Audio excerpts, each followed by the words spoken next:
Hello and welcome to everybody. Okay, so I'm doing this. Teaching live for a couple of reasons. One, because I can talk at length and I won't have to worry about having to make a big video and then edit it and then upload it, and that takes me a really long time. So the other thing is, interestingly enough, I don't exactly know why this is, but the live recordings are getting huge hits, far more than if I spend the time to actually edit a video and upload it. I get far more views if I just upload it live and then archive it. So, of course, as with all of the live broadcasts, I will be happy to take questions. I'm getting distracted here because I'm seeing the connection is going all over the place, lots of red and yellow, and so we'll see. Hopefully this will work. But what I want to do in this session today is talk to you about, well, I want to do two things. First thing is I want to help clarify how to best learn this path of shamanism. And, you know, in any good science, any good, branch of knowledge, it's always good to go back to the basics. So this is helpful for me because I put so much information out there and so many different techniques. It's important for me to go back and to go over the basics. The other thing I want to do is I want to open this teaching up to everybody. I don't own this information. I don't have a patent on it. I don't own it. I found this by, not only I've trained with masters, but I've also sought this information out and I've found it out there. If you know where to look for, you can find all kinds of things, and I believe that it is my responsibility to transmit this knowledge to anybody who wants it. So, in order to share this knowledge, traditionally a teacher has to give you permission. And in modern times, people will go and get certified. And listen, I don't have a problem if people want to come and train with me. I'm happy to give certification seminars, but you're going to have to pay me for my time. And that's not, while I do need to make a living and I do charge for my time, and I have ways that I do bring in money so that I can live and survive, I am not sharing this information, primarily because I can get rich off of it. Listen, if I wanted to start a cult, I could. I've talked about that. I know all of the tricks and I know what people do. I know, more importantly, what the average person is looking for, and they're willing to spend tons of money. I don't do that. My job is to teach. And more importantly, I am a Thunder Shaman, which means I teach transformation. And in my experience, the only people who really have the fortitude to experience transformation are the people, who are willing to put the time and the effort into it. And that means there's a lot less people out there that are just willing to pay. A lot of people pay for all kinds of stuff, but there's a lot of teachers out there who want to tell you what you want to hear. And that's not my job. I do have a responsibility to make sure that what I teach is easily understood and all of that, but I'm not here to tell you what you want to hear. I'm here to show you how you can transform yourself. So a lot of, sometimes people have accused me of selling spirituality, and so that's not really what I do. I charge for my time. And that's it. My time is valuable to me. So if somebody wants to reserve my time, then I charge for that. But it's not about the teaching. The teaching is priceless. There's no amount of money that you can attach to these teachings. And I'm not saying that because I'm anything special. It's because the energy that's come through me, and the people that I've trained with, and the ascended masters that continue to teach and work through me, that information is priceless. And so the bottom line here is that, you have the ability to teach this, and I want to make it available. So a lot of people have contacted me and been asking me about this. They say they want to share this, and they're looking to me to provide something. And, to be honest, I'm not really sure how to do that yet. But what I am here to say is that you can start teaching right now, today. Even if this is your first time watching me, you can teach this today. If you want to get a bunch of people together, if you want to advertise, I don't even care if you want to charge people for your time, that's fine. You do whatever you want. Like I said, I don't own this. This is not something that I'm going to put a copyright mark on. Once these teachings are out, they're out. I've learned that the hard way. Once you put something out there, it's out there. Whether it's through DVD form or book form or through seminars and all of that. There's a lot of stuff that I've learned and a lot of stuff that I teach that technically should be held as secret and private. But what I've found is that when you get to the really high level stuff, the amount of people who are willing and able to go through that kind of transformation are pretty few and far between. And the people who would take advantage of this kind of knowledge really doesn't have the discipline and the desire and the fortitude to go through the personal challenge that's involved. So I'm not worried about that. And there are ways that I teach on deeper levels. We have the Master Shamanism course, which is at thunderwizard.com, and people can get private videos, and then people can work with me personally. And, of course, the more that somebody works with me, the deeper I'm going to be able to go, all that kind of stuff.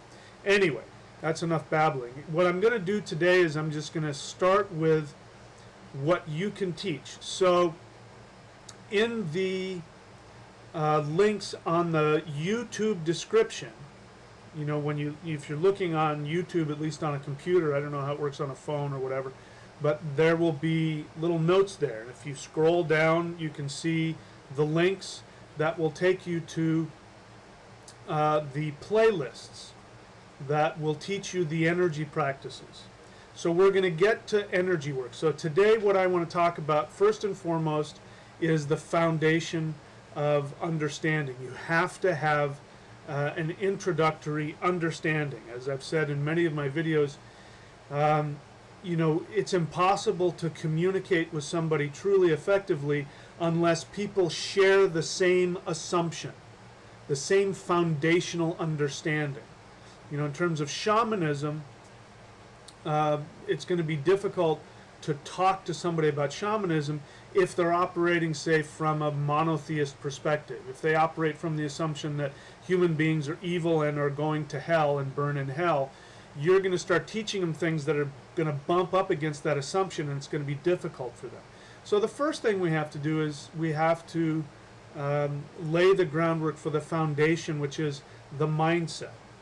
And, basic understandings about you and your relationship to the universe.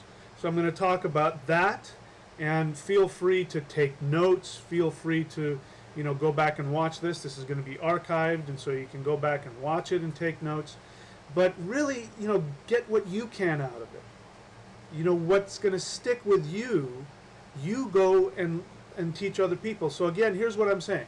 If you like what this teaching is and you want to be a part of it and you want to share it with the world, then you go out and feel free to get people together. You have my permission to become a shamanic teacher. Now, if you go outside of my teachings, I'm not going to take responsibility for that.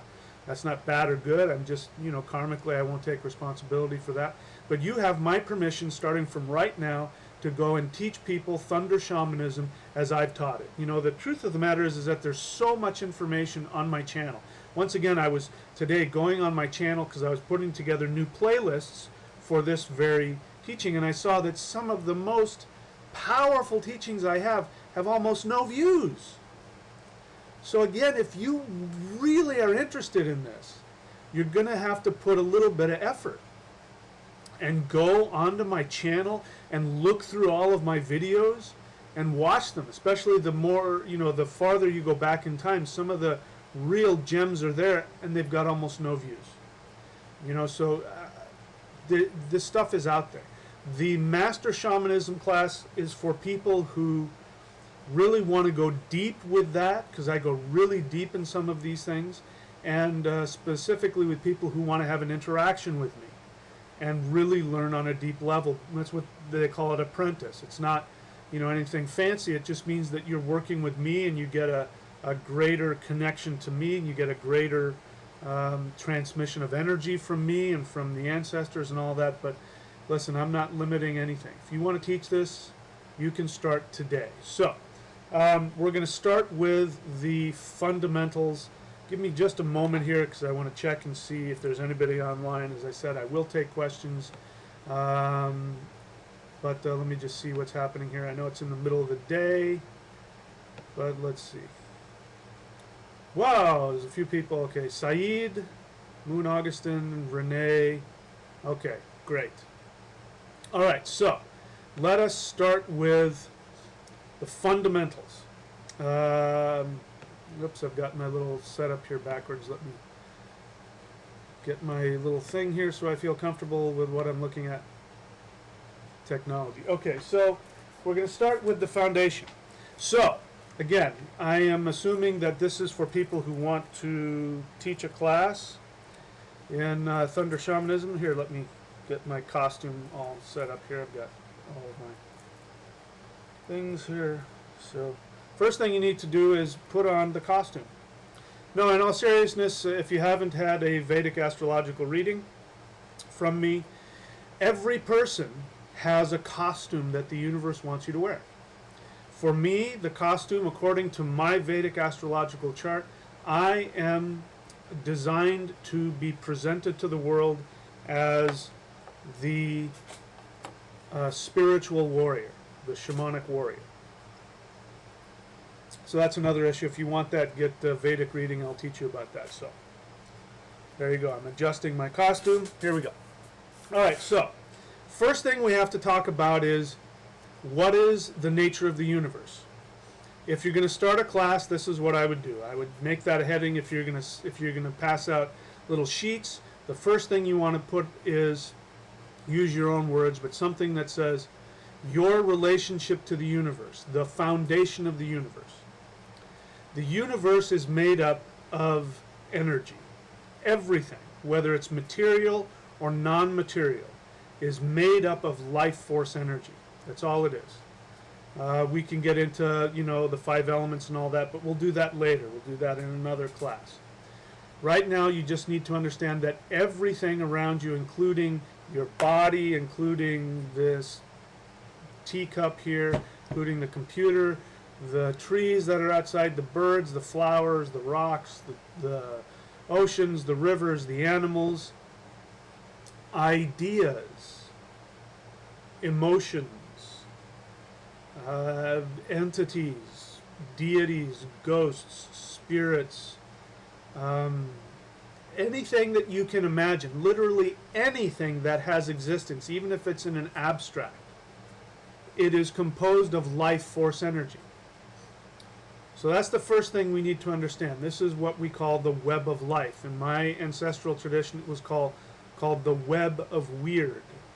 And it was woven by 3 giantesses, and we talk about that. Again, when we get into specifics, we'll talk about that. But all you need to know now is that this entire universe is made up of an interlocking web of energy, life force energy. And this life force energy is conscious. It has consciousness. It may not have consciousness and awareness the same way you and I do. To be honest, I'm not really sure what it is. If I could dwindle it down into something really specific, I suppose it wouldn't be all that big and mysterious. But it is huge and beyond our comprehension. But it has consciousness. Because it has consciousness, it can be interacted with. I used to use the word communicated with. But while that's technically true, I suppose there are some aspects of the universe that don't need to communicate like I'm communicating to you. But we can interact with it. So, everything in the universe is made up of energy, life force energy, whether material or immaterial. This life force energy is made up of consciousness.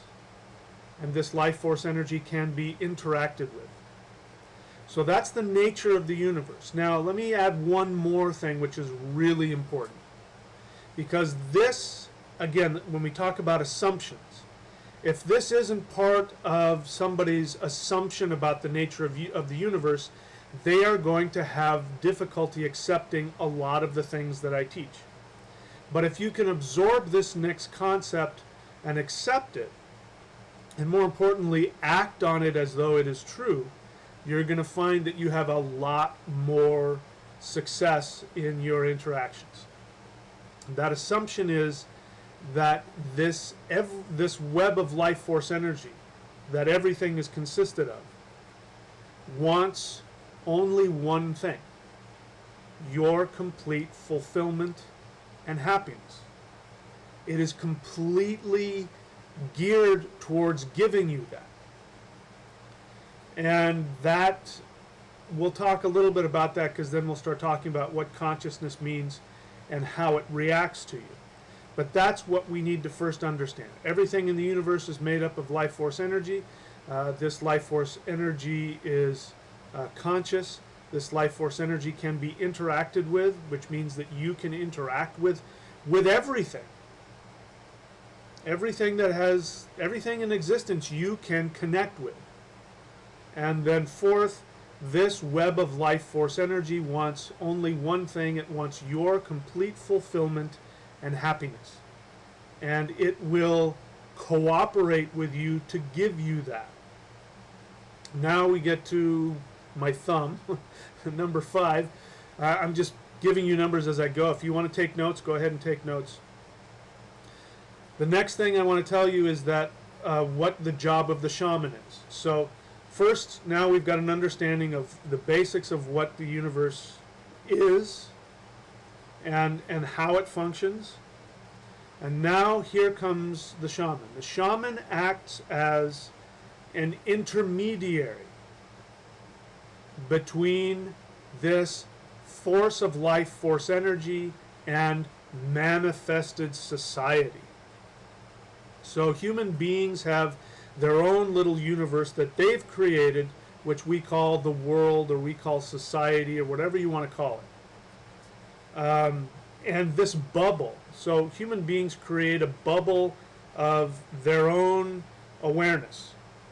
And we share this. Human beings share this awareness, even though, like my neighbors are over there, maybe your neighbors are 100 miles away. If you share an identity as being a human being, then you have an interconnection with this bubble of human awareness. So that means that the whole of the universe and all of its consciousness, even though it can be interacted with, because we create this bubble around our own society, we sort of block a lot of that out. That's for survival, because the average person, if they were open to all of the conscious awareness in the universe from all the different dimensions and entities, it would destroy them. It would drive them crazy. This is why shamans go through a period, maybe multiple periods, where they feel like they're losing their mind. What you're losing is you're losing that bubble, that protective bubble. So in order for the human race to be able to have a connection with this life force energy and learn how to cooperate with it, and again, get what they want, to be able to get fulfillment and happiness and health and all that good stuff, then there needs to be an interpreter. This is what the shaman is. I don't care if you call it a priest, I don't care if you call it a shaman, I don't care if you call it a wizard, I don't care if you call somebody a knowledge carrier or a wisdom carrier. I really don't care what word you use. They all do the same thing. even if it's, quote, the wrong religion, a religion that I would consider to be wrong, that's the function of the pastor or the priest or the imam or the whatever it is, the guru. The shaman acts as a window to the infinite and allows the rest of human society to be able to understand to the best of their ability. Another job of the shaman is to communicate messages that come from other realms of existence. We go, I forget what tribe it was, but there's some tribe I believe in Alaska, an Alaskan Native American tribe. They have an understanding of what the shaman is and how shamans came into existence. And as it turns out, it's exactly in concert with what we know to be what science has come to understand about the evolution of the human race.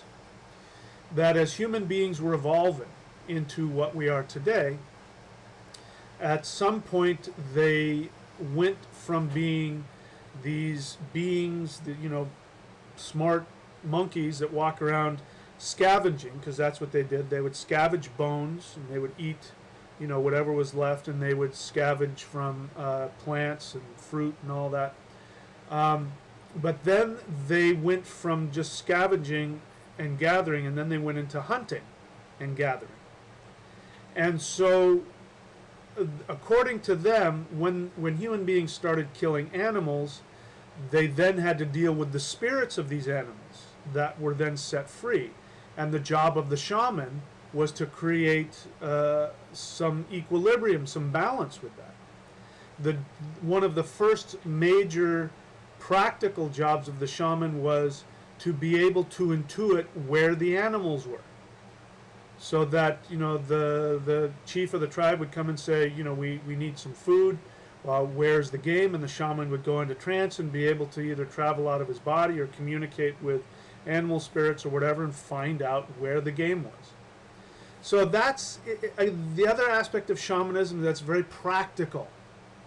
So I want you to get rid of this idea that shamanism is about being righteous and perfect and blah, blah, blah, blah, blah. Please get rid of that. That is for children. If you've had children, when they're 2 and 3 and 4, you have to tell them no, and you have to give them rules. Because if you didn't give them rules, they would either destroy things and or they would hurt themselves. And so you give them rules. Well, once they grow up, they're smart enough to know not to stick their hand on the stove or to poke themselves in an eye with a stick. They know that now. They don't need those rules anymore. And that's what religion is. The 10 Commandments. Don't steal. It has nothing to do with being good or bad. It robs you of your energy. When you steal from somebody, then you then have to deal with all the energy that goes into protecting that behavior. You also lose energy because once you start stealing, you then feel guilty and you think the universe isn't going to provide for you. See what I mean? It just starts a chain reaction of you losing energy. So the shaman is about the shaman teaches practical solutions of how to keep your energy intact, because that's what's going to keep you alive. That's what's going to give you the happiness and the fulfillment. The more energy that you have and the more intact your energy is, the better the chances are you're going to be healthy. So that's why we're going to get into energy work, because that's the other thing the shaman does, is you connect with life force energy. But I want to save some time. I'm going to want to do that a little bit later. Let me take a look at my notes here and see. All right, so now another thing. All of this conscious energy is interconnected. So remember, I used the word web. Web, everything is interconnected. And as it happens, the shamanic understanding of the universe, which says that everything is conscious and everything can be interacted with and everything is interconnected, is now being proven in physics. So if you're not aware of this, forgive me, you can Google this. It's very easy to find. There was a very famous experiment done, I don't know if, I think it was in the 70s, which wanted to find out whether or not at the subatomic level, whether light was a particle or a wave. Because as I understand it, from what they could figure out, light acted as both, and that doesn't make sense. It has to be one or the other, according to normal understandings of physics. So they created an experiment to determine whether light was a particle or a wave. And what ended up happening is that they found out that it was neither and both, and that whether or not the experiment showed it to be a particle or a wave depended upon the intent of the experimenter. So the scientist would set up the experiment to determine, okay, this will show me whether or not it's a particle. So they're trying to see if it's a particle, and boom, it would show up as a particle. And they'd scratch their heads and they go, okay. And then they try and figure out, okay, we'll set it up to make sure that if it's a wave, it'll come out as a wave. And boom, it comes out as a wave. So that's why you hear that phrase, is light a particle or a wave? And it's this subatomic physics, quantum physics I think it's called, that is now saying that the rules that we think about how the universe functions really aren't there. That there is no time, that there's no space, that everything is connected. So in the 70s there was that experiment, and I was just reading online that just recently in Australia the same experiment was done, but with more advanced technology, which allowed them to even pinpoint even more. And not only did they find out the same thing, that light will respond as either a particle or a wave depending on the intent of the observer, but it makes its decision after the fact. So it's almost as if, whatever it is, they send light through some grid or whatever it is that they do that I don't understand because I'm not a physicist. Once they do that, it's after the light has passed through that then it decides to go back in time and decide whether it's a particle or a wave. Now I'm telling you this because it's really important. This will explain a lot about how to manifest your life. Okay? So just hold on to that understanding, that the universe will respond to your intention and it will create it after the fact. And that's why we find out that the universe is not made up the way we think it is. It is interconnected, and that we have a connection to everything. Everything and everybody in the universe, we have a connection.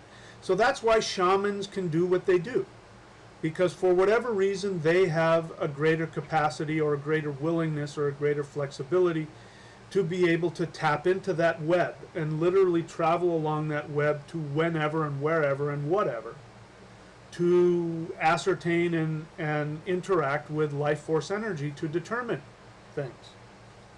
So anyway, so there's that. So we have to start with that fundamental awareness. Again, that the universe is made up of life force energy. That this life force energy is conscious. That this life force energy wants nothing more than your fulfillment and happiness. That you can interact and communicate with this life force energy. And that the job of the shaman is to be a conduit between life force energy and human society. Okay? So a lot of stuff there, but that's just the basics. We have to start from there. If we don't have that understanding, then a lot of the stuff I say either will be confusing or it will bump up against, your religious convictions, or, make you uncomfortable, or that kind of thing. So, again, if you want to teach a class, that's what you want to do. Teach them about the nature of life force energy and the nature of what a shaman is. So let me go through some myths about shamanism. Whatever technique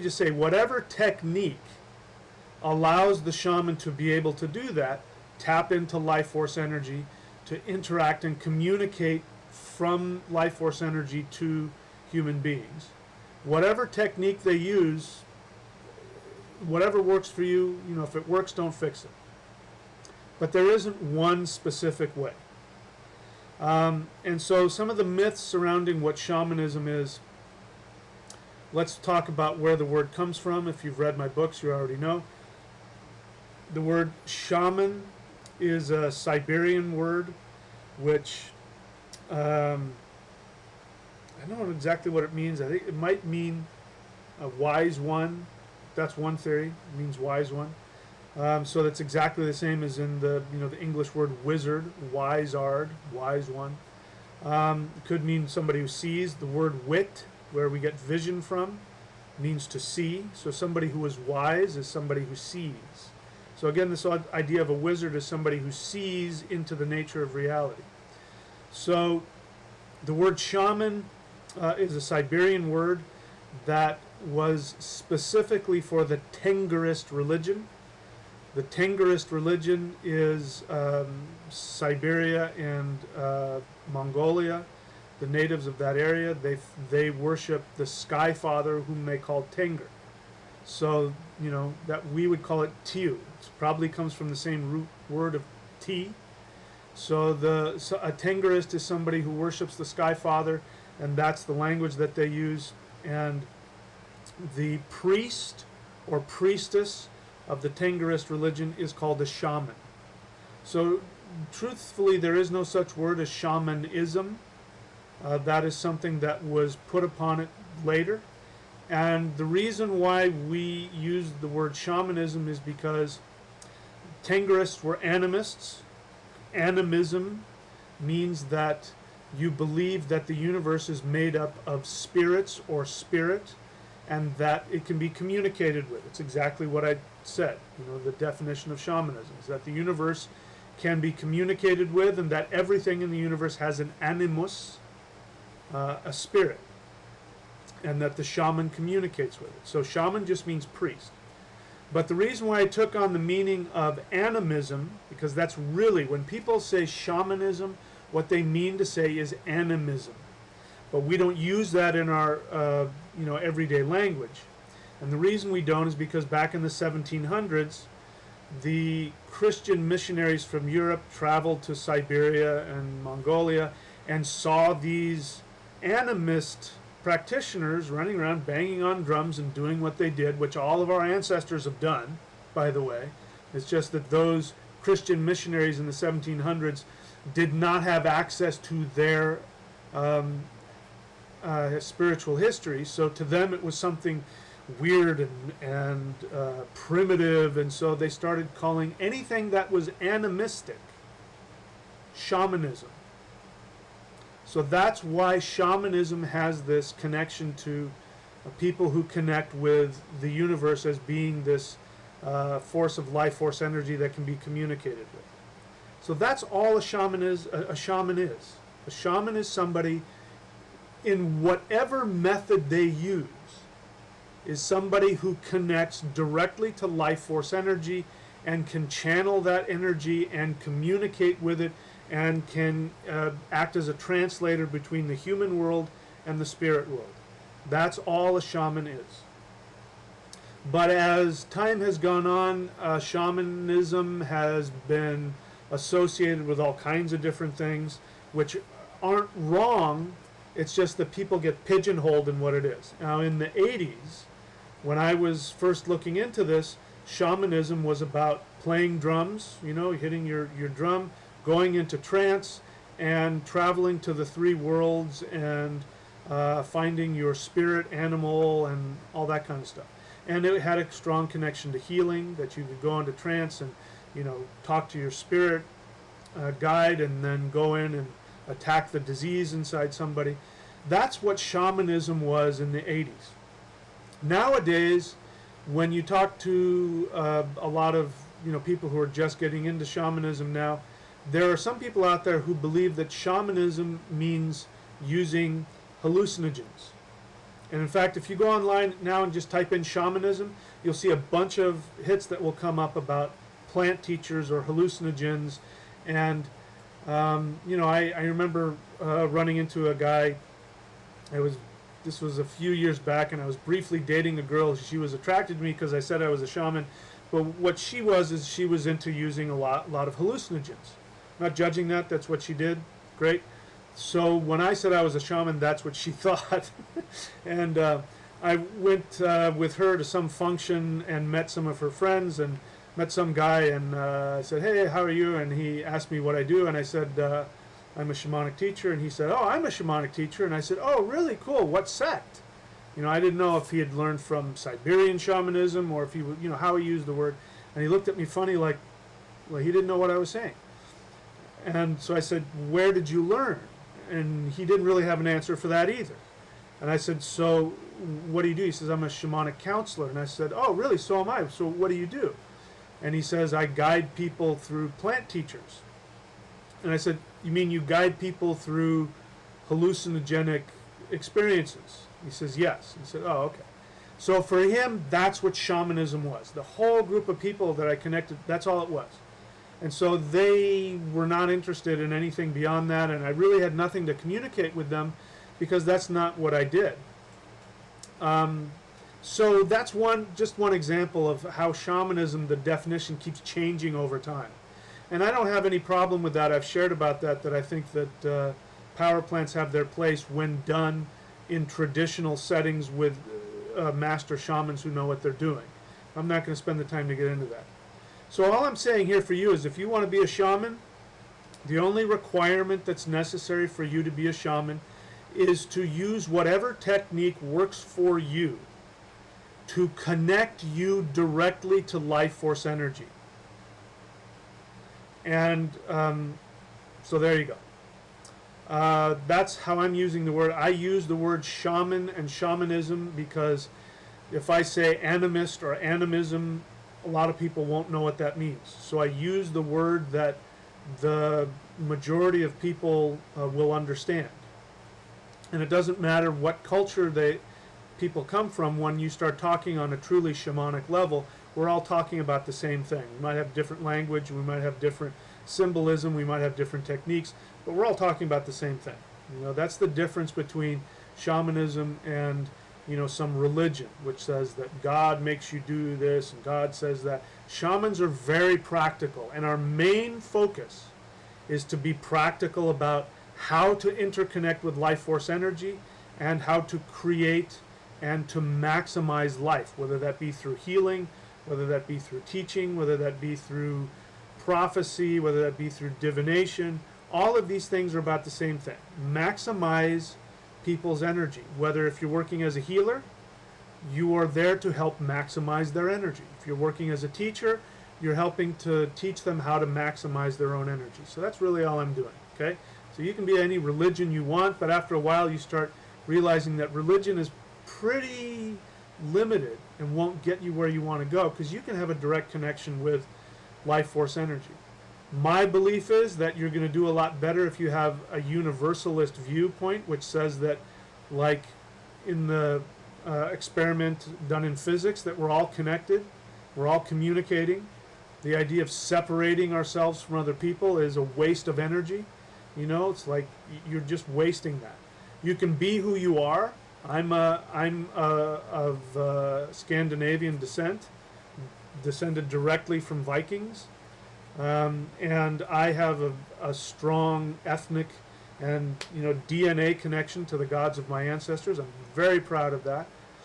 But that doesn't separate me from anybody. In fact, if I keep going back in time, I'm going to find that my ancestors in Scandinavia were among the very first people who arrived in Europe from Africa. In fact, here's an interesting tidbit, which is going to upset the racialists, but hey, I'm not making it up.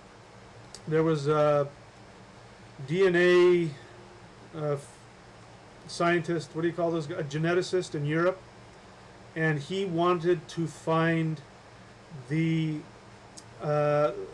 among current populations in Europe, he wanted to find the one population that had the closest DNA to the oldest known human bone.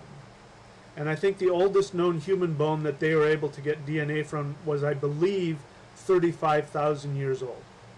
And it was found somewhere in like Eastern Europe, I think, something like that. So from this bone in Eastern Europe, this guy finds the genetic code, and he looks and compares it with all of the other European populations. And what I'm smiling because I find it so ironic. The oldest known living population in Europe that had the closest DNA to the first Africans who came into Europe were the Scandinavians.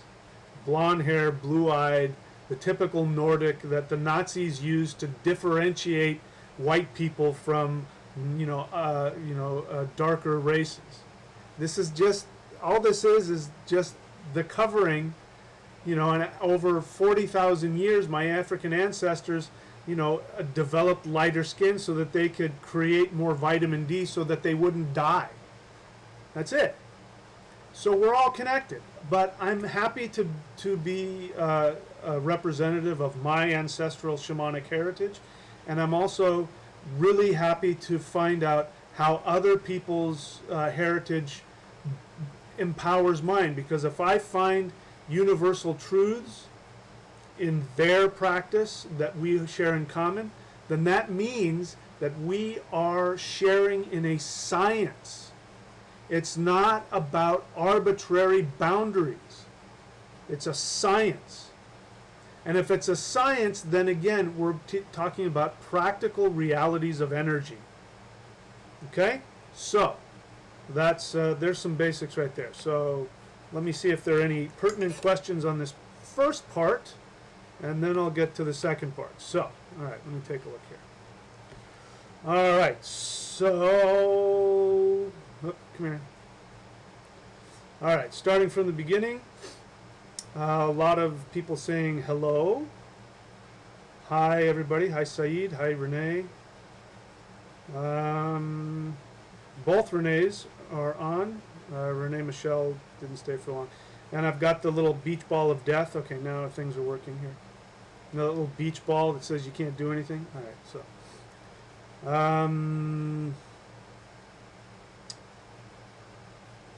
Yeah, Lewis tells us it's the double slit experiment. Yeah, so you can Google that. It's really interesting. All right, so there's no direct questions, so that's fine. That gives me more time to prattle on in my... whoops, I'm doing this backwards here. Let me get my technology set up so that I have a false sense of comfort as to false sense of control over things. Okay. All right, so let me do a little bit of business. Again, from this, I am giving anybody watching this permission to teach. Go back and take notes. For those of you who want access to teaching materials, that's what they're there for. If you get any of these teaching materials, feel free to go ahead and teach them if you want. Start classes and whatever it is. And so, one of the easiest ones here is where is it? The first book. If you haven't got it, this first book gets you connected to a European framework of shamanism.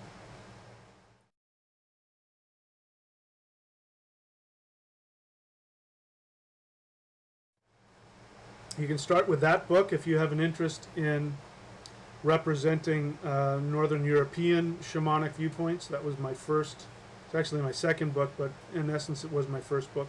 For people who want to have connections with me or want connections to my books, my DVDs and stuff, I'm going to give you where to go for that. But just know that there is an advanced shamanism course that I teach on thunderwizard.com. You can just go there directly. And you can have access to private videos, which will do a lot of what I'm doing here, which will teach the basics and will go into more specific detail.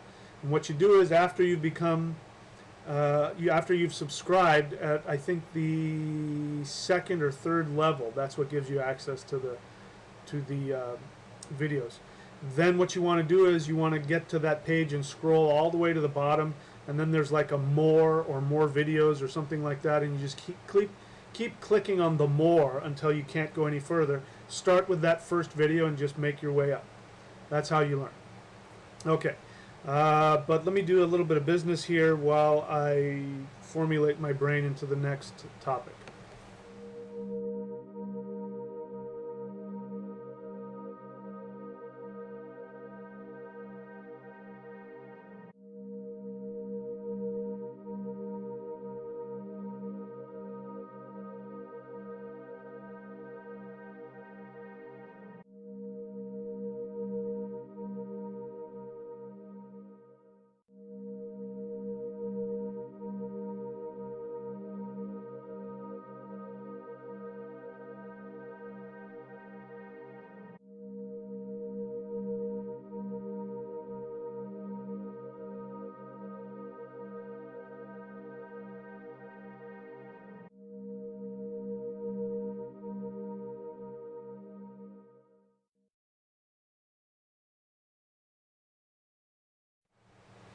Okay, so I'm actually not quite done with this first level, so let me just recap again.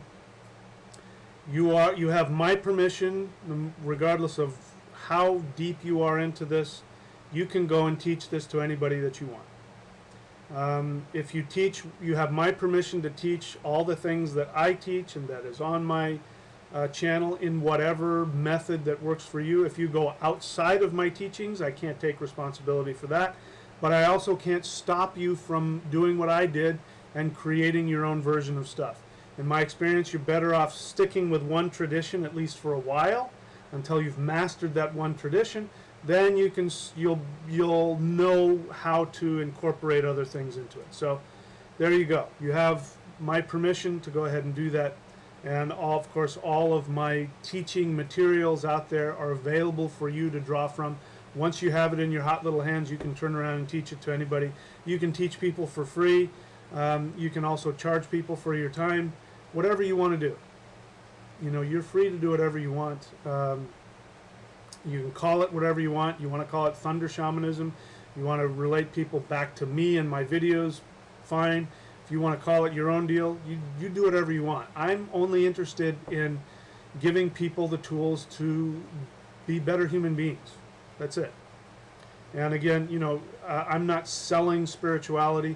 I only charge people for my time when they want to work with me. Other than that, you know, I charge people to buy books so that it helps me keep doing what I'm doing. So there we go. So now I want to talk to you about finishing up this idea of this web of life force energy. So, all right, so the universe is made up of life force energy. This life force energy is conscious. This life force energy, everything in the universe can be interacted with, communicated with.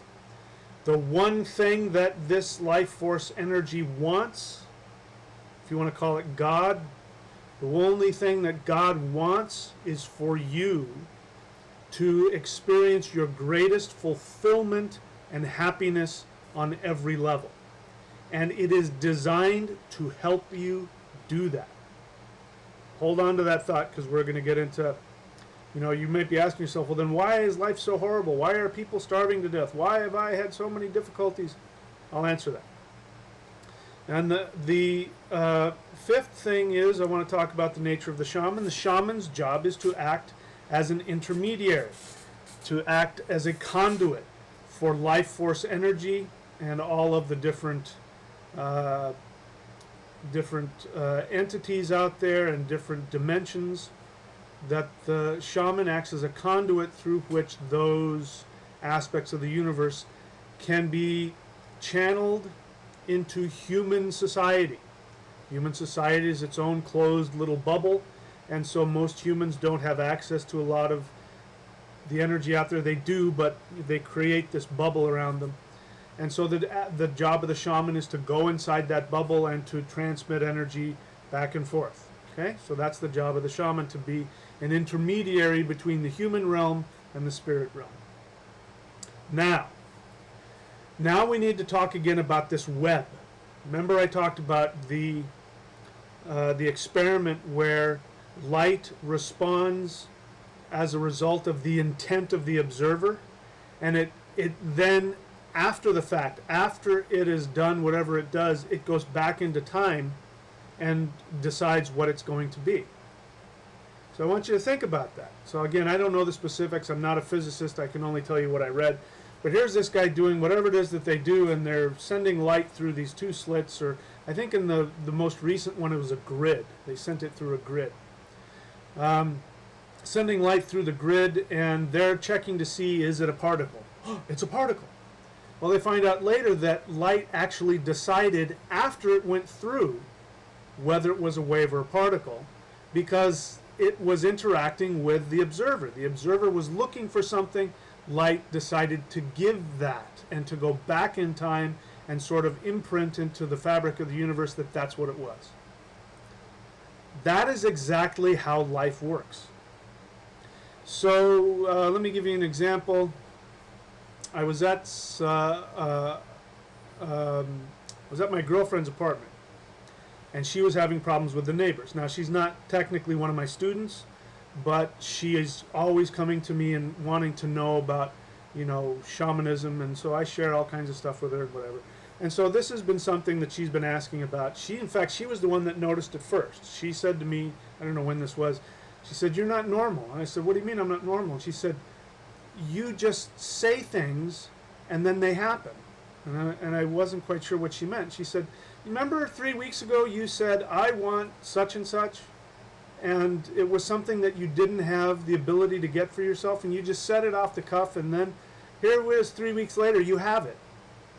I'm like, "Oh yeah, I guess that's true." Now, it happened very naturally. I can't remember what it was, but whatever it was that I got happened very naturally. I think it was actually a loan or something I was looking for that I didn't have the credit for, and nobody was going to give me, and I just threw it out there and I said, "You know what I want? I want, money for this loan to get my my surgery." Now, looking back on it, it makes perfect sense, but that's because the universe decided after the fact. I threw out my intention, and because my unconscious was clear, that's another thing, you have to be clear in your unconscious mind, otherwise you can't intend. My subconscious and my unconscious mind, I do a lot of work to get them functioning well together. So that means I'm able to project my intent onto the screen, which is this web of life force energy. And so when you do that, then this web of life force energy acts like a screen in a movie theater and will reflect back what you project. Our experience of that is that things have happened in a very logical way, and you look back and you go, well, of course it turned out that way. You did this and this and this. But if you go back to the time when you're intending it, there's no way that it can happen. How the heck am I going to make this happen? After the fact, it makes perfect sense. Of course, you did A, B, C, D, F, and G, but again, it's like that part, that light. The light goes through, and it hasn't decided what it is yet. It hasn't decided if it's a wave or a particle. It's waiting for you to tell it. So it passes through the grid or the two slits or whatever it is. It gets on the other side, and then it waits for you, and it goes, "Oh, you want me to be a particle?" I was a particle. And then we see the evidence. Yep, I can see right here. It's a particle. We have it right there. There's the proof. Until you change your intention and you decide that you want it to be a wave. Sorry, I saw something that took my... I want to make sure we're still live. Okay, so we're still good. So this is what happens when you intend. Now, this has a direct connection to what I said earlier, why it's so important you understand the basic assumption. The basic assumption is that the universe wants one thing. It wants your complete happiness and fulfillment on all levels. If you surrender to that awareness, regardless of how you feel about it, you may not feel worthy, you may feel you're sinful, you may feel the universe is out to get you. I don't care what you feel. If you just surrender to that assumption and act from that assumption, what religion would call faith, which is, I'm not saying faith. You've got to believe. I'm not saying that at all. Just assume.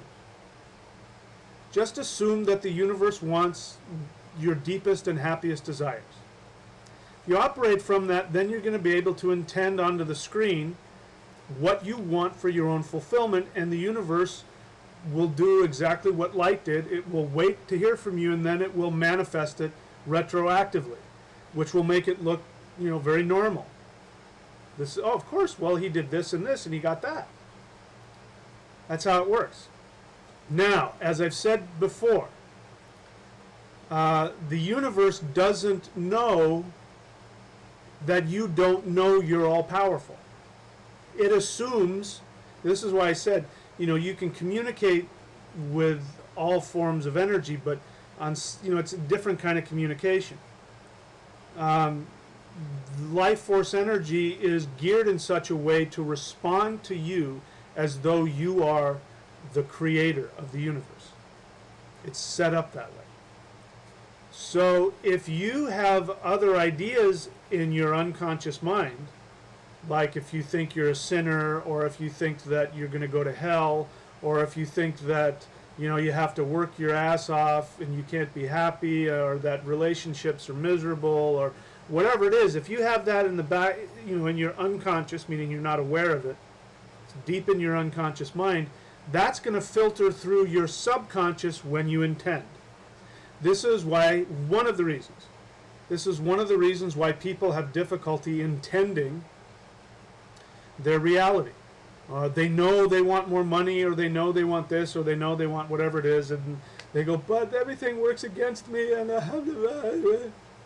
That's because at the very least, you've got some false assumptions about your relationship to the universe. Okay, so that's one reason.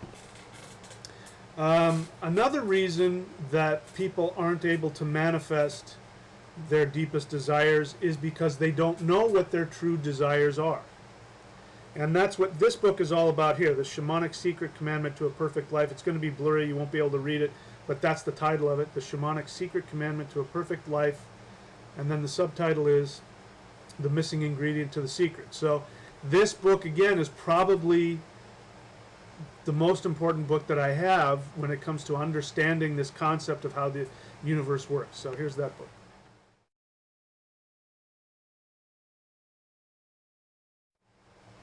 Okay, so if you're able to comprehend that book, then you'll have a better understanding. So you see, it's as simple as it is, it might not be very easy. The universe is set up very simply. The universe is made up of this web of life force energy. We human beings are projectors. This is what makes us different from the animals. We have this ability to project onto reality our thoughts and our intentions. I honestly don't know to what degree animals have this ability, if they do. But this is why human beings are different from animals. In fact, in my ethnic tradition, the word man, which was the original word for all humans, both male and female, man, the original word for male and female was wer and weef. Wer meaning male and weef meaning woman. So the word wife doesn't mean your spouse, it means your woman. So whenever you go, this is my wife, what you're saying is this is my woman. And husband means bound to the house. I know that's many females' fantasies. They could just keep them hostage in the house. Husbond, housebound. Husbond und wief means housebound male and woman. So anyway, that was interesting. But you got to laugh. You got to laugh at life. Otherwise, it's just, we can make ourselves so miserable for no reason. So the word man means mind. And the first, and this is found, and obviously in the Germanic languages, man, mankind. It means mind. It also means the moon. What does the moon do? Moon reflects the sun. The word, the Germanic word for sun was, there was a couple of them, but one of them was Sawul, S-A-W-U-L. It's where we get our word soul, S-O-U-L. which means that our shamanic ancestors considered the soul to be a sun, and considered the sun in the sky to be the soul of the universe, the Solwal. And then you have the Man, which is the moon. And what does the moon do? The moon reflects the light of the sun. The mind reflects the light of the soul. So human beings, Man, are these animals, these creatures that have this mind, that have this ability to reflect spirituality. Another way to look at it is that we have this ability to focus intention and create out of nothing.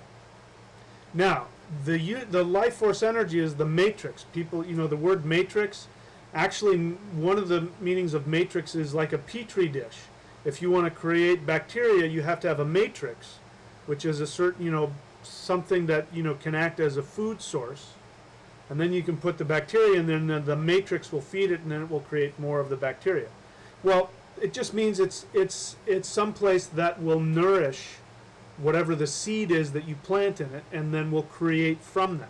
So that's what the universe, the web of life force energy, is this matrix, this screen upon which you can intend your seed of thought, of intention. And once it hits this life force energy, the matrix, the universe, then it creates. So again, this web is conscious. It responds to your consciousness, just like light. Light, in the experiment I talked to you about, it responded to the conscious intent of the observer. So the universe responds to your conscious intent as a man, as a mind, a divine mind in human flesh, a god. You have this godlike ability. And so when you focus that intention, whether consciously or unconsciously, this web of life force energy is waiting around to figure out how to manifest things for you, and goes, oh, you want that? There it is. I'll go give it to you. It may happen today, tomorrow, the next day. I was telling you I was at my girlfriend's. I didn't finish the story. There was a neighbor that was driving her crazy.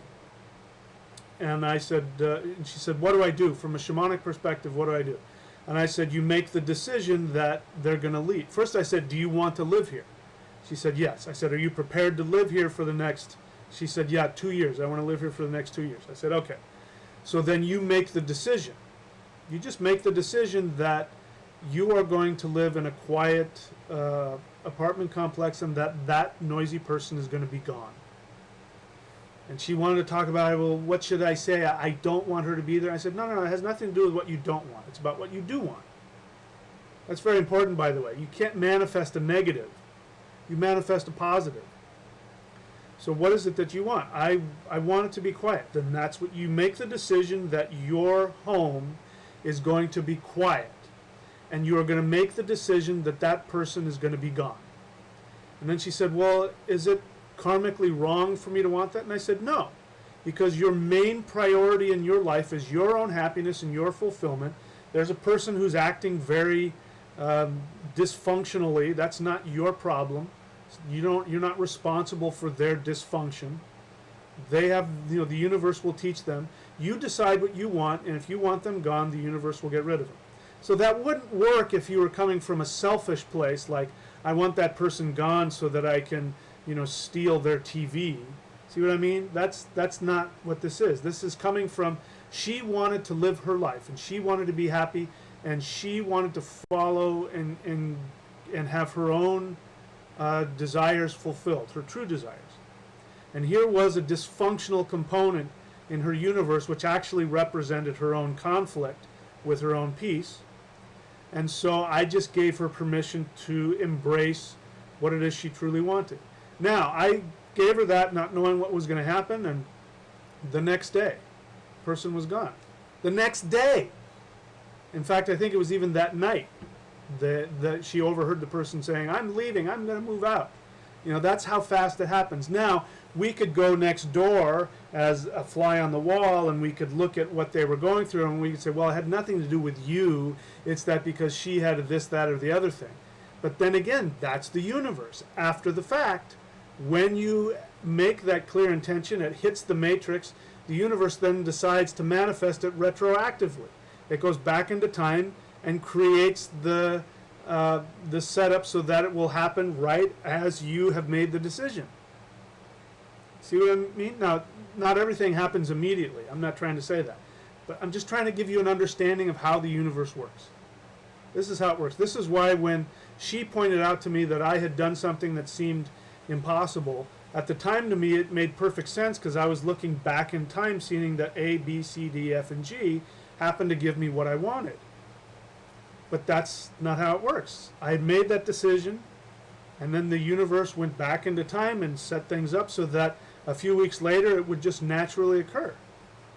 And this is how it works. It's not, we look for these great miracles, and, people want to be these spiritual masters and be able to do a blah, blah, blah, and all these. That's not how it works. Almost never does it work like that. It will look very natural and normal and explainable. So this is why, lots of times, somebody wants to, be a disbeliever on something. They're going to say, well, they're going to be able to give you a very rational explanation for it. And that's because the universe is designed to create rational explanations. Okay? All right, so that was the last part of what I wanted to talk about in terms of the assumption about how the universe is and what your relationship to it is. So now I'll check and see if there's any questions about any of that. So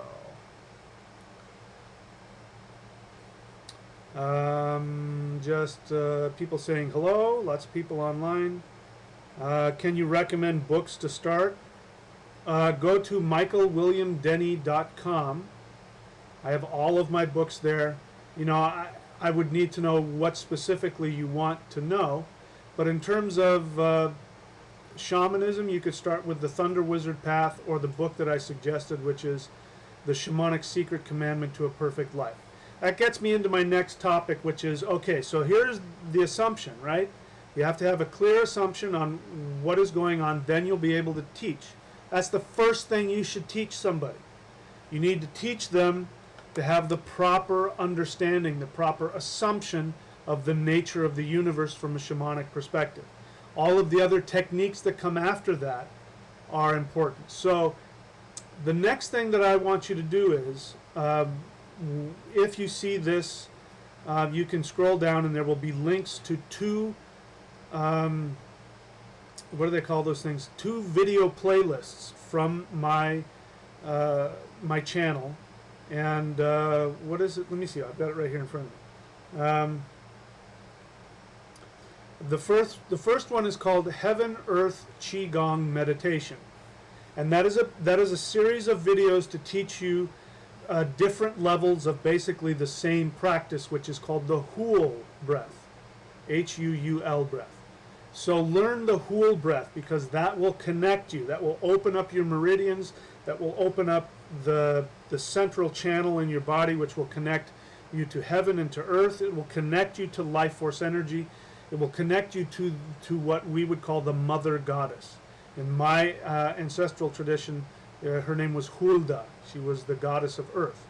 So this breath will connect you directly to her, which will actually connect you to both heaven and earth.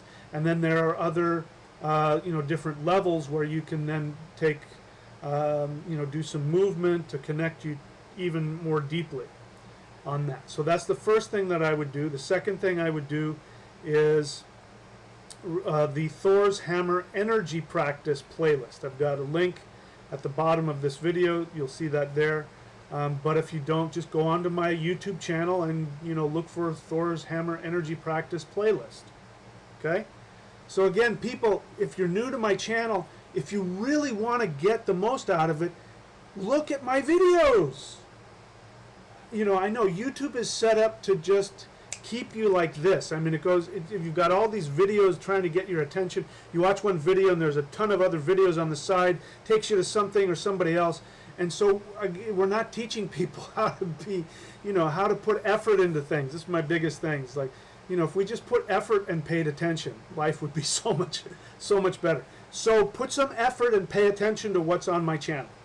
Go and watch my videos. People ask me questions that can be answered if you put the time and energy to watch my videos. I'm happy to answer, but you'll get more out of it. This is part of shamanism as well. We've got to get out of this modern internet age where people can't think for themselves. I mean, there are people that don't know what the four directions are. There are people who don't know where east is. They have to look on a map to see what direction they're facing. There are people who think that north is straight up. So part of being a shaman is to be connected to your environment, to be able to have a personal connection with your environment. That starts here. Watch my videos. Put time and effort into watching them. That'll answer a lot of your questions. Having said that, I'm happy to answer them. So that's the first thing I want you to do in terms of energy. I want you to, when you're done with this, I want you to go to those playlists and I want you to do what's in those videos and learn how to do that. That will connect you to energy. You can meditate on what we've been talking about your connection to life force energy, the nature of life force energy, the nature of how the universe responds to your intent. You can do those exercises and meditate on that, and that will bring us to the next thing, which is to practically give you a connection to energy. One of the other things that I've noticed, even among people who are so-called magicians, Western magicians or philosophers or, New Agers, we live in our heads. People love to talk. They want to talk about love and light in the universe, and and that's why people are going so crazy with all of these conspiracy theories, because they're stuck in their heads. If you get connected to energy, you will find you don't need to indulge or obsess on all that stuff. The reason why people indulge in conspiracy theories, whether it's real conspiracy theories like the big pharmaceutical companies, trying to control us through drugs, or whether it's the insurance companies trying to, keep us sick so they can make money off us, or whatever political conspiracy that actually is going on, or the ones that may or may not be going on, like the devil's trying to possess you, or aliens want to suck out the energy from your soul, or we live on a flat earth, or any of that other stuff, which I don't think is actual. I think it's because people want to feel like they have some control. And when you're out of control, the closest you can get to feeling in control is to list all the ways that people are controlling you. That's still a desire to be in control. But once you have connection to life force energy and you can feel it flowing through you, you won't have that fear. You won't feel the need to find out how people are controlling you, or you won't need to do that because you will have a relationship. Let's talk about that. Name one relationship you've ever been in where when you've tried to control people, it worked out well for you.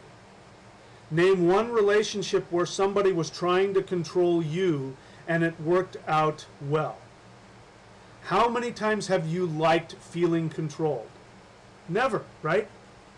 Maybe you got some fetish or something like that, but none of us like to be controlled. That's because it doesn't work. You can't control life force energy by trying to intellectually control it. If you think, if I know enough about it, I can control it. It's a relationship. A relationship is based on trust. When somebody comes to you and you can sense that they trust you, which means that they like you, they want to connect with you, you automatically want to give yourself back to them. It's a self-feeding cycle where the more that you trust them, the more that they trust you, the more that you connect. This is the universe. The way that you become God on earth is by first surrendering to life force energy. You can't surrender to it if you don't trust it. If you believe that God wants to put you in hell forever, or if you believe that evil archons are trying to steal your energy, you will not trust the universe. You will not trust life force energy. You will make it your enemy, which will mean you will be starving yourself of energy. And then we could talk about it's a self-fulfilling prophecy. If you believe that the universe is run by these evil archons who want to keep you trapped so they can suck your life force energy, you will actually create that the moment that you choose not to trust the universe, you choose not to trust life force energy, you will then be cutting yourself off from this infinite source of life force energy that you are a part of, and you will start losing energy, and then you will, once again, the universe will have confirmed for you exactly what you intended, and you will have your life force sucked out of you. So if you want to change that, you start trusting. Trust this energy. And then when you surrender to life force energy, you can master it. That's the only way you can master it. The way you master it is by surrendering to it, and now there's this relationship, and life force energy will respond to you. The other aspect, which is in the book, The Shamanic Secret Commandment to the Perfect Life, is that when you understand what your true desires are, first you have to know that. A lot of people don't, because they're stuck in their head trying to fulfill what they think they're supposed to want, or what other people have told them that they're supposed to want. And then what happens is the universe gets confused, because your soul is saying, I don't want that. Your head is saying, I want that. And the universe goes, I don't know which one you want. When you know what you want, you won't have any conflict within yourself after you have dealt with whatever codependent issues you have with your parents or the universe or church or the government or society. Once you get past your codependence on other people's opinions about you, then you can project what you want, and the universe will give it to you, because that's how it works. Okay. Anyway, so energy is the second part, and that's why I teach all these energy practices. So what is secondarily important, the first thing is you have to understand what the universe is and your relationship is, which you've already talked about. The second thing is you have to have a relationship to life force energy.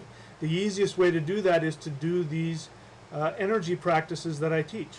When you do the energy practices, you will have a connection to life force energy, and then you'll feel when energy is waning or when it's gaining. You will learn to trust it. You will then want to be a part of it. You'll be able to transmit it, and that's the other aspect. The shaman is a transmitter of energy. Okay? All right, so you can go and learn these techniques. You can learn the Huul breath and all the other levels, which I call the heaven-earth energy Qigong practice. You can learn those right online. You don't need my permission, and then you can go and share them with whomever you want. If you want to teach a class and get people and say, I'm going to teach an ancient shamanic, you can call it whatever the hell you want. I don't care. You have my permission to teach it. You have my permission to say, here's the video, watch that. Or you can have a bunch of people and say, here's this video, go on YouTube and watch this video and say, let's get together and practice. You can have energy practice with your friends. Okay, so I give you permission. You have my blessing. You can say that you have permission directly from me to go do this. Okay? All right, so let's see if there's any other questions here.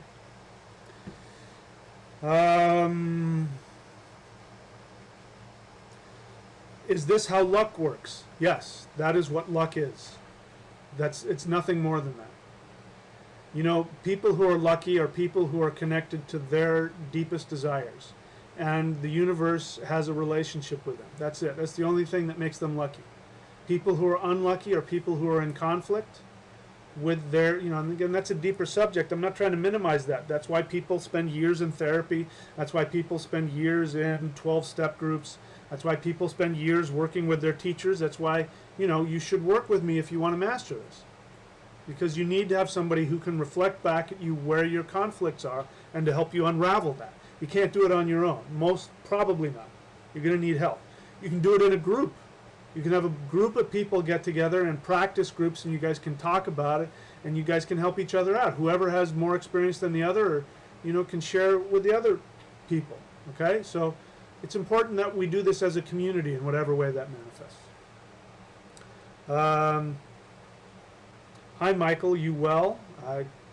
I'm assuming that's an honest question. I'm doing very well, thank you. Is this how luck works? Lucinda Sky says hi. Hi, Lucinda. How are you? Robert Cornacia says, heard it before. Well, then you must be that much closer to mastering it. Matrix collective consciousness. I haven't heard of that term before, but it sounds good. Mandela Matrix says, awesome. Renee Petronovich, yes, Qigong.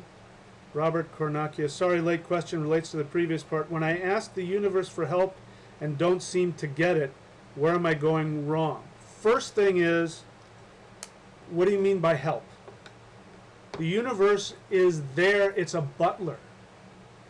It's waiting to give you what you want as long as you are connected to your true desire, and as long as you don't have conflict within yourself, and as long as you've worked through some of your unconscious stuff. Once you send out that intention, the universe it's going to respond to your command.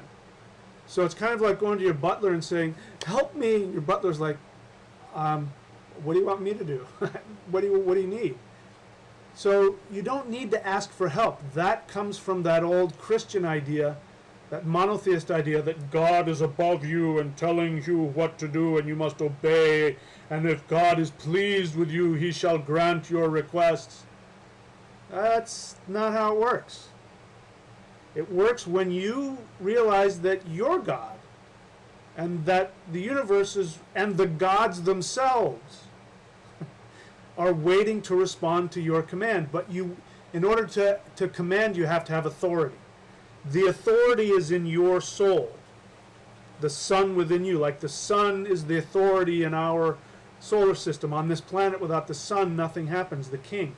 The king is your soul. When you have a true connection to your soul and you know what your soul wants, you will have the authority to command the universe and it will respond to you. So I hope I answered that question. Renee Petronovich says, I know for a fact that the universe responds to us. I sat down to meditate and ask for a healing and I got it. I only ask to meditate so I can get better to do the things that are of my life purpose. Renee Petronovich again says, how do we teach people to find their spiritual purpose in life? The shamanic happiness while discovering that for ourselves? Well, yeah, that's part of it. I mean, the best way to teach is by doing. You know, the best way to learn is to teach. So when you go after, you know, cleaning up that connection with your soul, you will have the authority to tell people how to do it. Secondarily, another thing to do is to get them to my book, The Shamanic Secret Commandment. Say, hey, read this book. You can take them to this channel and say, watch this guy's free videos.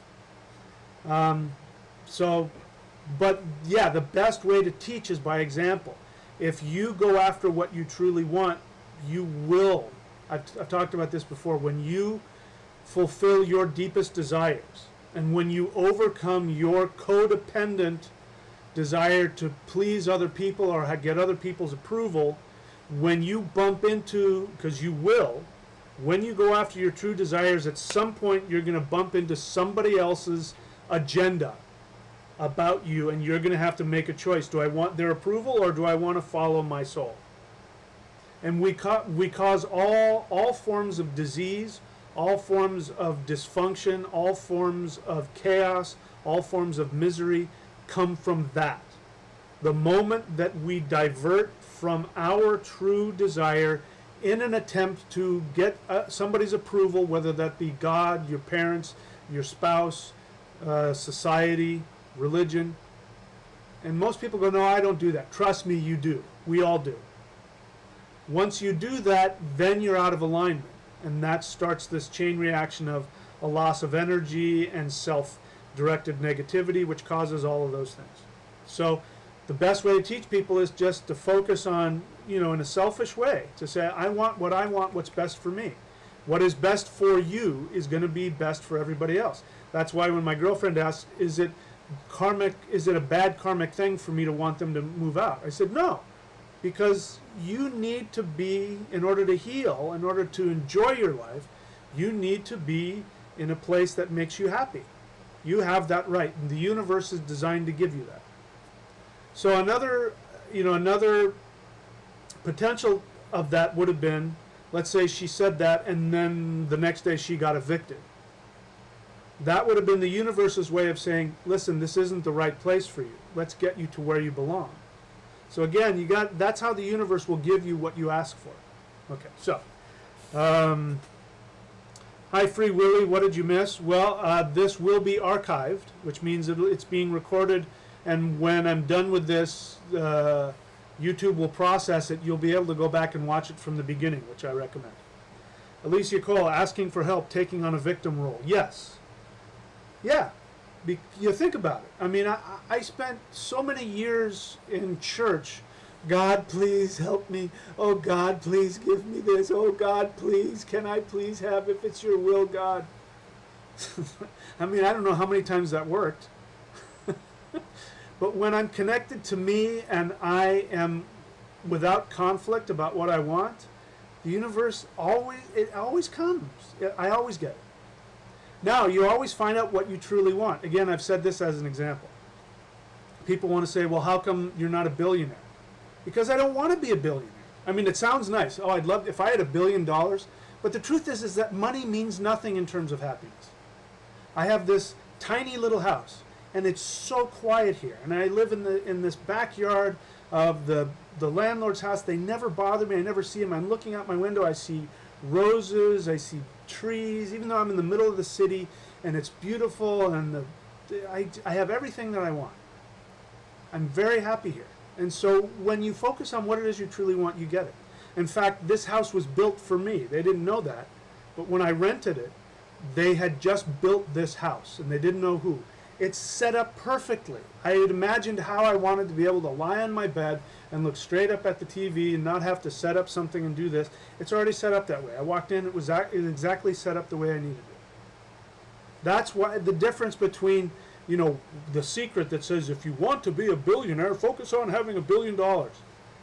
Only if that's really, truly your deepest desire. But most people want money because they're afraid.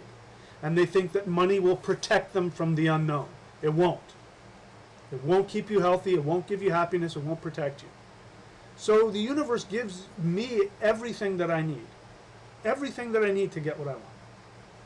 So that's what happens when you're in alignment with your true desire. Again, I don't know where that came from, but yeah.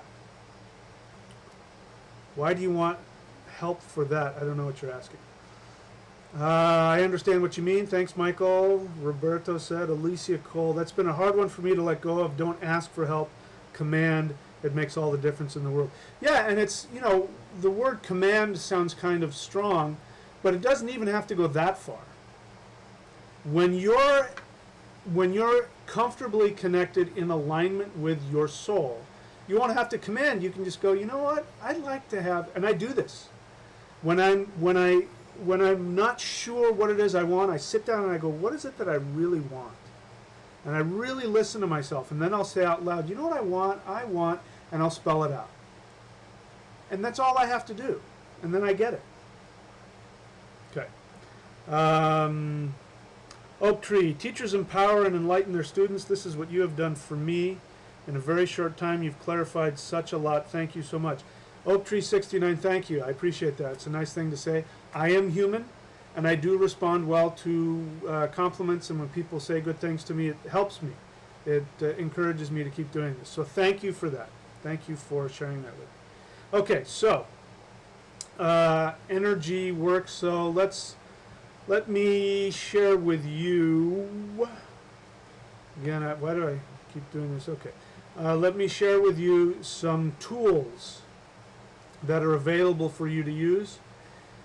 I have already given you, at the bottom of this, there will be 2 links. I forget what the first one is called, the Huul breath meditation, or the something like that.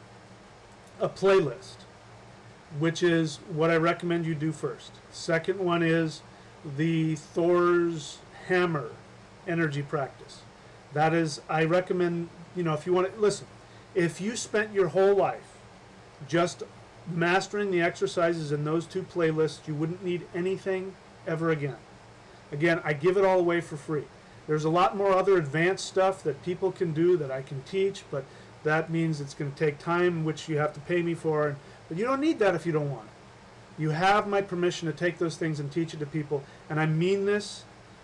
I mean this with everything I have. If you spend the rest of your life mastering those energy techniques, you will be a master of energy. There's nothing else that you will need. Everything else I say will make so much more sense, will be so much more accessible to you. They're available to you. But if you really want to get serious about this energy thing, I have a DVD which is called Celestial Qigong. If you want to really tap into the Porsche of energy practices, do that. This is what it looks like.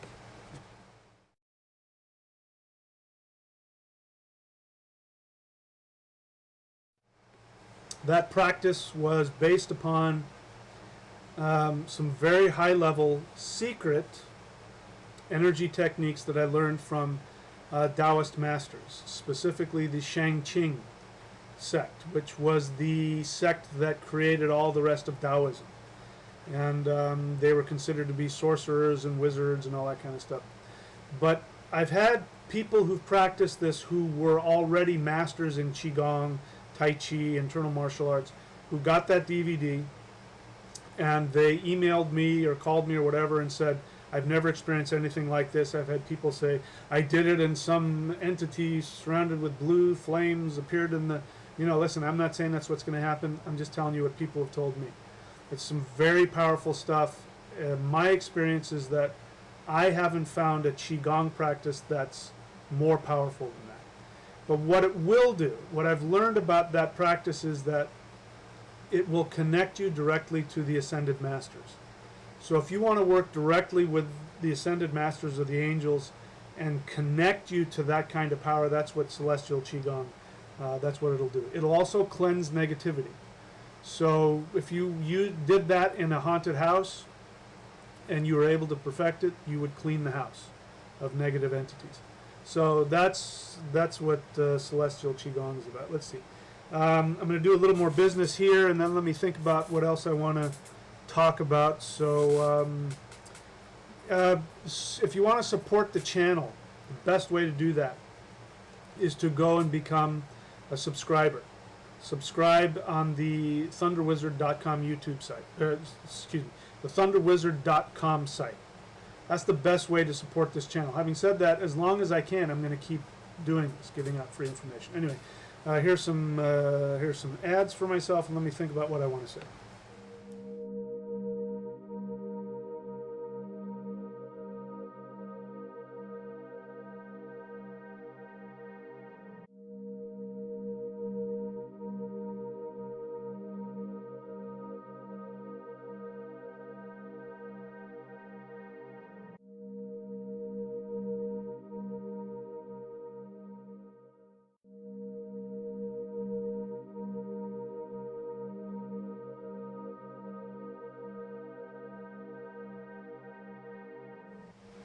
Okay, so that is the first class, what I've just taught.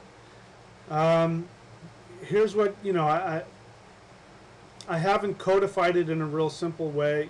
Part of how I really know what it is that I believe and what I know is to do just this. I just kind of vent and I let it come out. My experience has been that the universe has downloaded these zip files in me. And I walk around with this awareness of it, but when I try and unpack it, that's when I'm really able to see it. So you guys help me, because without you, I would have no need to unzip these files, which is what I'm doing when I'm teaching like this. The way I make a living is doing what I would do for free. I would do this for free, which I am. So you go back and watch this again. Go back and have a notebook and take notes on the things that you find important. Codify it in the best way you can, and then go teach it. Go advertise Intro to Shamanism. You can call it Thunder Shamanism. I don't care what you call it. But this should be the first class, getting the understanding of what the universe is, how it's made, and what our relationship to it is. I've made references to a lot of other things which I will go to in depth, and have gone in depth in the Master Shamanism course and on this YouTube site. But start with that. The second thing I would do is go and learn those energy practices that I put in here. If you don't have a link, go on to the YouTube channel itself and look for the playlist that says, what does it say? I got it right here. Where's my glass? My glasses. The playlist. Go to Heaven, Earth Qigong Meditation is the first playlist. And there will be multiple levels of the basic energy technique that I teach, which you should master. That's what you should teach people first. You can take you 5 minutes to learn how to do it. You can go and teach people the Huul breath. You can say that you're going to teach a class or you're going to have a gathering. You can teach that today. That's the first thing you should do. And then as you continue, you can go further into the Heaven Earth practice, which is based off that.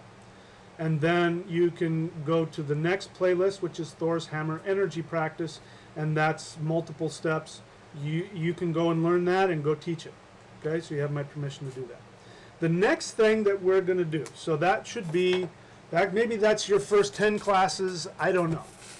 Maybe that's your first year, it doesn't matter. But that's the first part. Most important thing is to have the correct understanding, the correct foundation, the correct assumption of how to understand what shamanism is. You have to have that. And the second one is you have to be connected to energy, life force energy. You'll see how important that is. That's, one is maybe intellectual, the second one is practical. A shaman is both. You can't be one or the other. There are people that just have, that do energy work but don't understand it. And there are people that have all this knowledge in their intellect but don't do anything with it. You are a physical being as well. You have to have your physical body engaged in what you're doing. We're not just intellectual creatures. We are physical creatures. We are emotional creatures. And we can talk about how important emotions are and all that. So that's the first thing we got to do. The second thing that I'm going to teach, not today, but next time, is I'm going to go over the basics of the Thunder Wheel. So we've talked a lot about this. Go to Amazon.com and plug in my name, Michael William Denny, and you'll see all my videos. There's Thunder Shamanism, there's the Spell of the 9 Knots. Those go in depth into the Thunder Wheel, what I call the Thunder Wheel. You can call it the Medicine Wheel, you can call it the Bagua, I don't care what you call it. It has to do with connecting you to the 8 directions. The 9 worlds are the 8 directions plus the center. Okay, so those are the 9 worlds. The next part is you have to connect yourself energetically to the 9 worlds. Okay, so you see, without that, again, go back to the first shamans. They had to be able to do that. They didn't live in this internet intellectualized age. They lived connected to everything. They didn't even have writing. There was only what was right in front of you. The rocks, the trees, the food, the whatever, anything you could touch. It was nature. There was no separation. So we have to have that too. So one of the ways we do that is we connect directly to the 8 directions. Our ancestors used to, if you would turn them around and put them in a box and blindfold them, they'd be able to tell you where north was. Okay? Our ancestors were like that. There are still some people on the planet that can do that. Most of us can't. Like I said, there are people who think north is up because they see it on a map. That their understanding of north is it's on a map, it's at the top, so it must be up. Okay? So if you want to be a shaman, you got to connect your body and your energy to the actual world. We do that through this. This is what a thunder wheel looks like.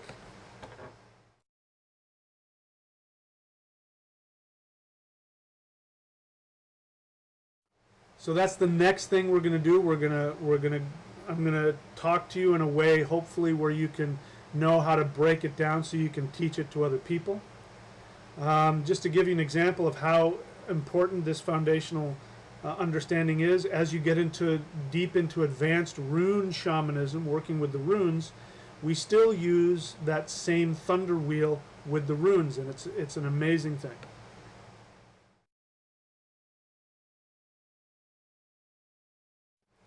Okay, so again, I don't know how many people are new and how many people aren't, but there you go.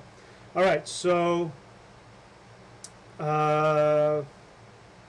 that's it. Unless there's any questions here that are relevant or that I can answer well, we might be coming to the end of this. What is the best way to go deeper with the practice of Qigong, and also for me personally, seethe, to make it a healing practice? The best way to go deeper with the practice of Qigong is just practice. It's just discipline and practice. If you just keep doing it and keep doing it, you know, make sure that you ground yourself afterwards.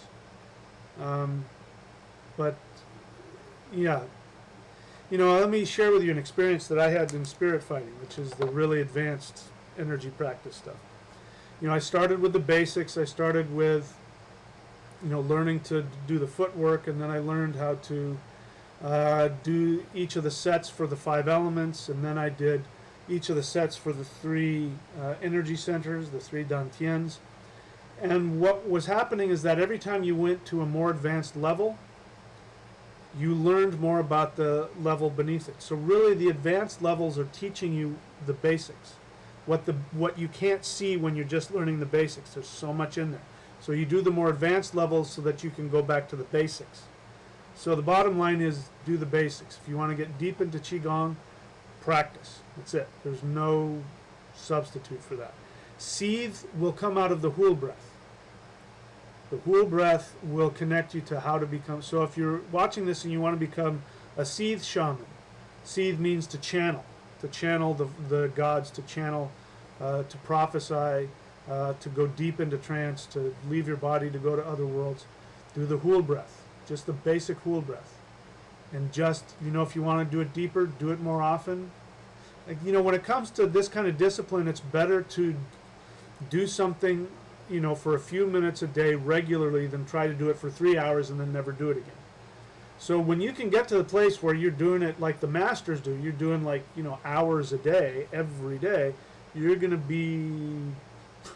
When I was doing that, I was not functioning on this level. There were, I got some stories where, I mean, I would touch people and they'd fall on the floor and start crying, or, you know, I mean, all kinds of really crazy stuff would happen. So that's the kind of stuff that'll happen if you do this. You're able to do that monk style. You don't have to. It doesn't. I've learned that, you know, that doesn't necessarily mean anything. To answer your question even more, it doesn't matter how deep you get into it. What matters is your maturity level. It's all about becoming mature. When you get to a mature state of being, all the other stuff is just, you know, it's tinsel. So anyway, I hope I answered your question. Yeah, Robert says, thanks again, Michael. I've learned a couple of very important things from you tonight. Be well. Thank you, sir. The Melia says, thanks for your time. I'll rewatch this for deeper understanding. Free Willy asks me, do you have any experience with tulpas? I don't know what that is, so obviously not. There it is. Okay, my friends, so that's all. On the ads, there's some new things out there. Oh, it's summertime. So that means in the summertime, my other work starts to dwindle.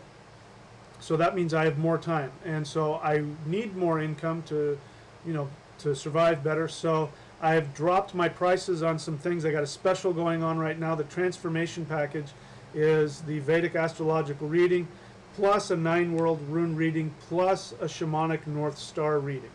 So if you haven't gotten any of those, now's the time to do it, because, you know, once I get busy again, my prices go up. So take advantage of that. That would be my recommendation. You know, things slow down in general. I feel pretty confident that the subscription level for the thunderwizard.com site, the subscription page, is going to go up once we start getting back into fall. So this is a great time to get a subscription at the higher levels. This is the time to do it. If you have any questions about any of the videos, leave comments in the videos so that everybody can be part of the discussion. If you have questions for me about having me work with you, you can email me. And watch the videos. Again, there's so many videos on my channel that people aren't taking advantage of. Watch the videos. I mean, if you watched all the videos and did all the stuff in there, I mean, there's more stuff on there that can be done within one lifetime, mastered within one lifetime. Okay, so that's it for me right now. Until next time, my friends, Remember that you are directly connected to the universe. You are connected to everything. You have the power. The universe believes that you are God, and the universe will respond to your unconflicted projection of your intention. And that is my hope for all of us, that we are able to do that and bring the rest of not only humanity, but the rest of all conscious awareness in the universe to a higher level of bliss and existence. So thank you. Until next time, that's it for now.